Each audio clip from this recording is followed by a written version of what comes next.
Hello hi, welcome to my YouTube channel home science Darpan में आप सभी का वेलकम है। हम जो है वो क्लास 9 की बुक कवर कर रहे हैं, जिसमें हमारे 11 चैप्टर ऑलमोस्ट कंप्लीट हो चुके हैं। जिन लोगों ने नहीं देखा है वो जा कर के प्लेलिस्ट में देख सकते हैं। और मैं आपको साथ ही में ये बता दूं कि मैंने होम मैनेजमेंट की जो सीरीज़ है वो स्टार्ट कर दी है, क्योंकि पेपर में भी हो सकता है कि आने वाले कुछ दिन बाद हो जाए। जिस तरह से सुनाई आ रही है पेपर के बारे में, तो हमें अब अपनी जो तैयारी है वो हमें थोड़ा एक्स्ट्रा और हार्ड करनी है। तो जिन लोगों की तैयारी हो रही है, अच्छा है, वो चाहे देख सकते हैं वीडियो को फास्ट लगा करके, जो है वहाँ से आप सुन सकते हैं, तो आपका रिवीजन हो जाएगा। और जिन लोगों ने स्टार्ट नहीं करी है तैयारी, वो वहाँ से देख लें, वो उनको बहुत हेल्पफुल रहेगी। तो ठीक है, आज हम इसी सीरीज़ में क्लास 9 की बुक की सीरीज़ में 12 चैप्टर कवर करेंगे। और मैं आपको बता दूं, मैंने क्लास 6 से बुक्स को कवर कराया है, और वो आपको हेल्प करेगी आपके कॉन्सेप्ट को क्लियर करने में, और आपको हेल्प रहेगी कि आप किस तरह से स्टेप बाय स्टेप अपनी तैयारी को करेंगे। तो वो ज़रूर देख लें, प्लेलिस्ट बनी हुई है। और अगर आपको मेरी ये सीरीज़ पसंद आ रही है तो प्लीज़ मुझे कमेंट बॉक्स में थम्स अप ज़रूर बना दें, और मेरे चैनल को लाइक और सब्सक्राइब ज़रूर कर लें, शेयर करना ना भूलें। तो चलिए आज चलते हैं। आज हम पढ़ेंगे व्यक्तिगत सज्जा। व्यक्तिगत सज्जा के बारे में आज हम पढ़ेंगे, यानी कि ड्रेसिंग अप। क्या थोड़ा सा प्रस्तावना देख लेते हैं कि क्या है व्यक्तिगत सज्जा का। किसी व्यक्ति के शरीर की सजावट उपयुक्त वेशभूषा वस्त्रों से ही हो पाती है। बुनाई, रंग, डिज़ाइन आदि आयु, लिंग, कद, व्यवसाय, ऋतु के अनुसार अनुकूल होनी चाहिए। उपयुक्त और सुंदर वस्त्र व्यक्ति के जो पर्सनैलिटी है उसको निखारता है, उसमें कॉन्फिडेंस लाता है, उसमें प्रसन्नता प्रदान करता है। वास्तव में वस्त्र किसी व्यक्ति की रुचि भाव को जो है प्रेजेंट करता है, क्योंकि व्यक्ति अपनी रुचि और भावों को संतुष्ट करने हेतु अपनी जो ड्रेसअप है उस पर ज़्यादा ध्यान देता है। अनुपयुक्त और बदहवस व्यक्ति को आराम में बाधा डालते हैं। अगर आपने इस तरह का कोई भी जो है अपना फैब्रिक सिलेक्ट किया है कि वो उसमें आपको कंफर्ट भी नहीं है, तो आपको इरिटेशन ही होता रहेगा। आपने देखा है कि कुछ कपड़े ऐसे होते हैं, कई बार फिटिंग अगर ख़राब हो जाती है और अगर हम उसे पहन ले तो हमारा माइंड ही डिस्टर्ब रहेगा, या कोई चीज़ हमारी लूज़ हो गई है हमारी बॉडी से, या बॉडी से ज़्यादा टाइट हो गई है, कुछ भी अगर उसके अंदर लगता है, या कुछ फैब्रिक ऐसा है कि चुभता है। आपने देखा होगा कि अगर उसके अंदर नीचे जो है वो आपका इनर नहीं लगा है, कुछ कपड़े ऐसे हो जाते हैं तो वो चुभते हैं, तो इस तरह से देखने को मिलता है।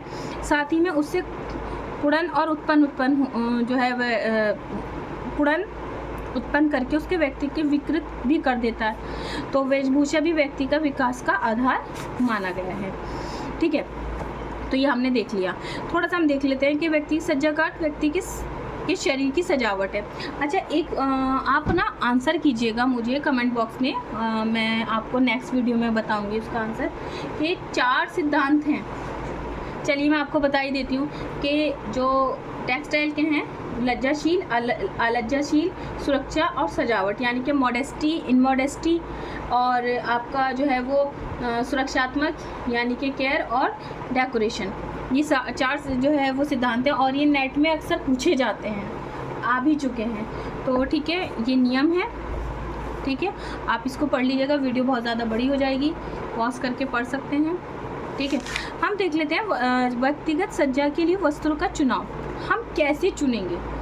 तो कपड़े की सुंदरता, ठीक है, फिर उसके बाद में हम देखेंगे कपड़े का गुण, कि उसकी क्वालिटी कैसी है, वो टिकाऊ है या नहीं है, उसमें पसीना सोखने की क्षमता है या नहीं है, क्योंकि जो भारत है ना वो एक गर्म देश है, तो यहाँ पसीना काफ़ी आता है। तो सूती कपड़े को ज़्यादा, जो कॉटन फैब्रिक होता है ना, तो उसको ज़्यादा इम्पोर्टेंस दी जाती है, और आपको पता है वो कंफर्ट में भी बहुत बेटर रहता है। तो धोने में कहीं ऐसा तो नहीं है कि धुलने में वो उसको परेशानी आए, हमें दिक्कत आए, तो और उसको धोने में हमें परेशानी का सामना करना पड़े, तो हमें अपने धोने में फैसिलिटी देखनी है और किस तरह से धोना है। ठीक है, तो ये हमें ख़रीदते टाइम ध्यान देना चाहिए। ताप का संवाहकता के किस तरह का है, ठीक है। उसके बाद में आ जाता है सिकुड़न मुक्त, कि कुछ कपड़ों में आसानी से डिज़ाइन व रंग में सुंदर दिखाई देते हैं, परंतु धोने के पश्चात ऐसे सिकुड़ जाते हैं कि पहनना कठिन हो जाता है। आपने देखा होगा वो इतने श्रिंक हो जाते हैं कि उसको दोबारा पहना नहीं जा सकता है। तो इस तरह से हमें इसका सावधानी चीज़ों में बरतनी चाहिए। क्रीज मुक्त, कि बहुधा सूती, रेशमी और ऊनी कपड़े पहनने पर उसमें क्रीज या सिलवटें पड़ जाती हैं, उन्हें प्रेस करके पुनः पहना जा सकता है। आजकल कार्यव्यस्त पुरुष और जो महिलाएं हैं ना, तो समय भाव के कारण ये बहुत ही बड़ी समस्या हो जाती है। ऐसे लोगों को टेरिलीन, टेरिकॉट गर्मियों में खद्दर के कपड़े अधिक सुविधाजनक होंगे। वॉश एंड वेयर कपड़े क्रीज मुक्त होते हैं, ठीक है। फैशन के अनुकूल, कि जो फैशन चल रहा है, ठीक है। जैसे कई बार क्या होता है कि लॉन्ग कुर्ती चल जाती है, कई बार शॉर्ट चल जाती है, कई बार जो है वो आपको जो है वो रेगलॉन स्लीव्स इन हो जाती है, कई बार आपने देखा होगा पफ हो जाता है, अलग अलग तरह से आता है। कई बार प्रिंट आ जाता है, कई बार लाइनिंग आ जाती है। इस तरह से कपड़ों का मूल्य खरीदते समय गुण, सुंदरता, अतिरिक्त मूल्य पे भी ध्यान रखना चाहिए, ठीक है। कि उपयोगी कपड़ों का मूल्य, उपयोगिता के अनुसार ही कपड़ों का मूल्य होना चाहिए। जो कपड़े अधिक दिन तक चलते हैं अथवा उत्तम होते हैं प्राय महंगे भी होते हैं। इसके विपरीत शीघ्र फटने वाले कपड़े सस्ते होते हैं। कपड़े के मूल्य के साथ साथ ही आर्थिक क्षमता, बजट का भी ध्यान हमें रखना चाहिए, ठीक है। उसके बाद आ गया हमारा वेदर, कि वेदर के जो है अकॉर्डिंग कपड़े, वेदर के अकॉर्डिंग क्या बात हुई है कि शरद यानी कि विंटर्स में, उसके बाद में गर्मी में, ये आप पढ़ लीजिएगा पॉज करके, ठीक है।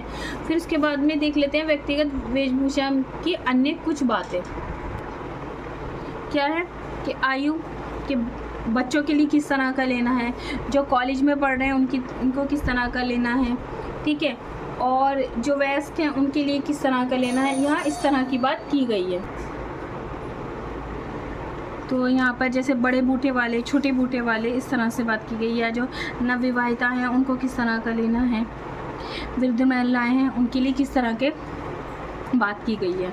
उसके बाद आ जाता है कद और साइज़, हाइट के, जैसे लंबे कद वाली महिलाओं के लिए बड़े बड़े फूल वाले आड़ी धारियों वाले, छोटी कद वाले महिलाओं के लिए छोटे बूटे, पतली और लंबी धारियों के लिए, ठीक है। मोटी जो है उनके लिए बताया गया है कि आड़ी धारी शोभा नहीं देता, उनके लिए छोटे बूटे और बिना बॉर्डर के साड़ियाँ पहननी चाहिए।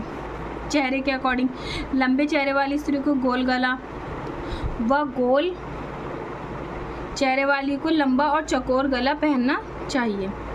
कंधे व बाह, चौड़े कंधे, मोटी बाह की फिटिंग वाले वस्त्र अच्छे लगते हैं, परंतु पतली बाहें और ढीले व लंबी बाह वाले ब्लाउज शोभा देते हैं।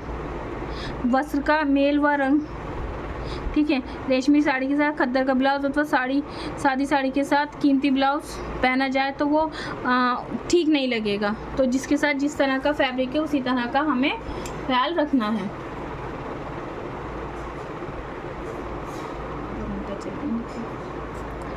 उसके बाद आ जाता है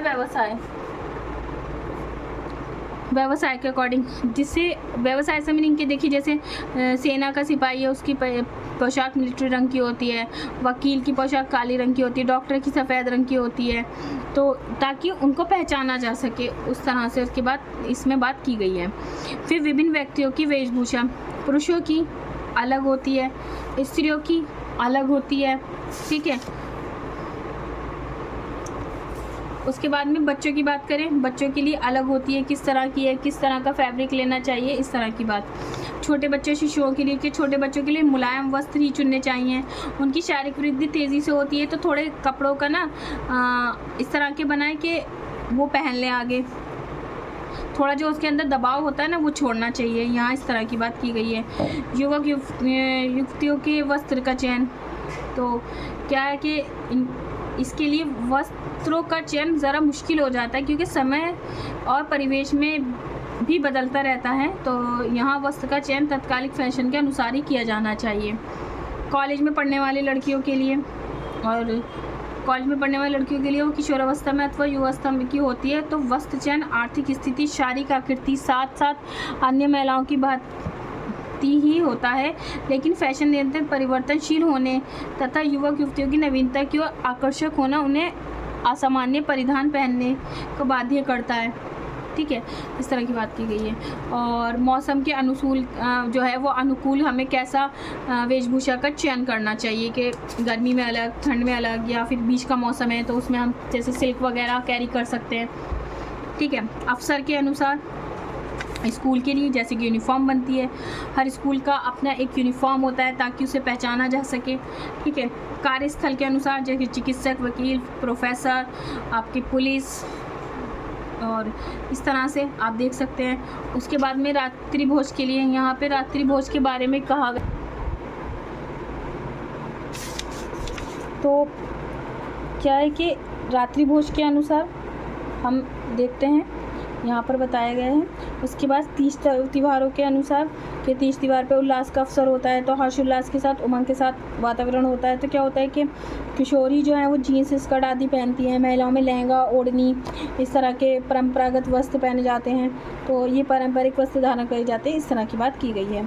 यात्रा में हमें कंफर्ट चाहिए ताकि क्रीज भी ना पड़े, वो हमें ईजी रहें और कंफर्ट भी रहें। खेल में अलग कंफर्ट होते हैं, खिलाड़ियों की वेशभूषा यूनिफॉर्म जो है वो अलग होती है और अलग फैब्रिक उसमें यूज़ किया जाता है जो कंफर्ट रहता है। और शौक में यानी कि कोई दुख में आप ब्लैक या फिर वाइट का जो है वो देखिए काले रंग के वस्त्र धारण किए जाते हैं, इस तरह की बात की गई है। तो ये कुछ थोड़े से इंपॉर्टेंट पॉइंट हैं जो हम कर लेते हैं कि व्यक्ति सज्जा का अर्थ किसी व्यक्ति की शरीर की सजावट उपयुक्त वेशभूषा वस्त्रों से हो पाती है।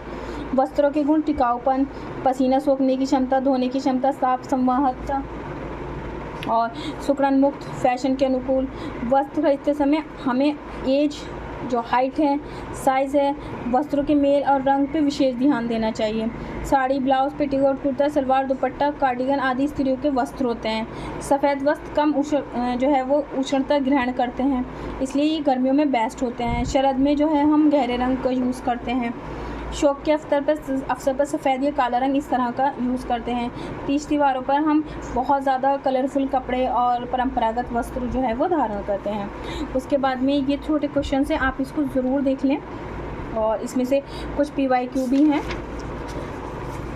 ये देख सकते हैं आप। तो इस तरह से हमारा जो इसका क्लास 9 की बुक है उसका हमारे तीनों इस यूनिट के तीनों चैप्टर कंप्लीट हो चुके हैं, यानी कि वस्त्र और सूत्र विज्ञान। अब हम नेक्स्ट जो कवर करेंगे वो यूनिट 4 का भोजन तथा पोषण विज्ञान। यहाँ से भी क्वेश्चन काफ़ी बनते हैं, तो आप हमारे चैनल से जुड़े रहें। और ये सीरीज़ आपको कैसी लग रही है, क्या ये सीरीज़ मुझे कंटिन्यू करनी है, इसके बाद हम क्लास 10 की बुक स्टार्ट करें, ज़रूर बताइएगा। Please do like, subscribe my channel. Thank you so much.